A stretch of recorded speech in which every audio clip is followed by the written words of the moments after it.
미국 국무부가 러시아와 북한의 연합 군사훈련 실시 가능성에 우려를 나타내고 양국 간 불법적 군사협력을 지적하며 비판했습니다. 유럽연합 EU도 북한과 러시아 모두 유엔 안보리 결의 위반을 중단할 것을 촉구했습니다. 첫 소식 이조은 기자가 보도합니다. 미국 국무부는 세르게이 쇼이구 러시아 국방장관이 4일 북한을 이웃국가로 언급하면서 연합훈련 개최 방안이 당연히 논의되고 있다고 밝힌 데 대해 러시아와 북한 모두를 강하게 비판했습니다. 국무부 대변인은 VOA의 관련 질문에 미국의 제재와 수출 통제의 성공으로 러시아는 우크라이나에 대한 군사작전을 위해 북한과 같은 불량 정권에 의존할 수밖에 없었다고 지적했습니다. 그러면서 우리는 이전에도 러시아가 북한으로부터 추가 군수품을 획득하기 위해 적극 노력하고 있다고 경고했었다면서 러시아와 북한 간 지속적인 군사 협력을 비판했습니다. 국무부 대변인은 이어 러북 간 무기 거래를 지적하면서 이 같은 협력의 위법성을 거듭 강조했습니다.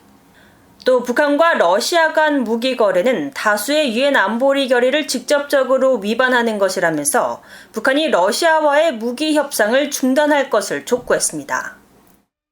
이와 함께 우리는 우크라이나에 대한 러시아의 전쟁을 지원할 준비가 돼 있는 북한 또는 다른 국가로부터 군사 장비를 획득하려는 러시아의 시도를 지속적으로 파악하고 폭로하며 이에 대응할 것이라고 밝혔습니다.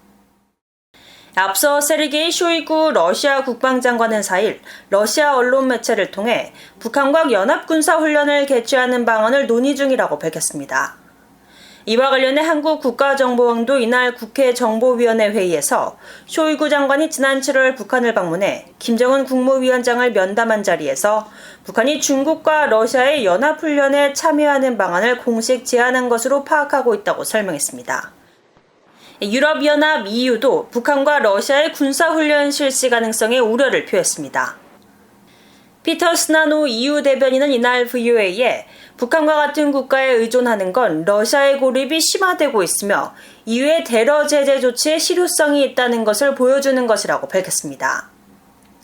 이어 EU는 러시아와 북한 모두 유엔 안보리 결의와 유엔 헌장 위반을 중단할 것을 촉구한다고 말했습니다.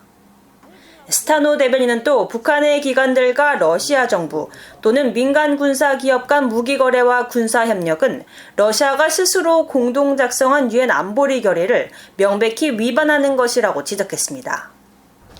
또 북한이 불법적인 핵과 미사일 프로그램을 지원하는 데 사용할 수 있는 자금을 제공할 것이라면서 이 같은 협력은 러시아의 우크라이나에 대한 불법적인 침략 전쟁을 지원하는 것이기도 하다고 비판했습니다.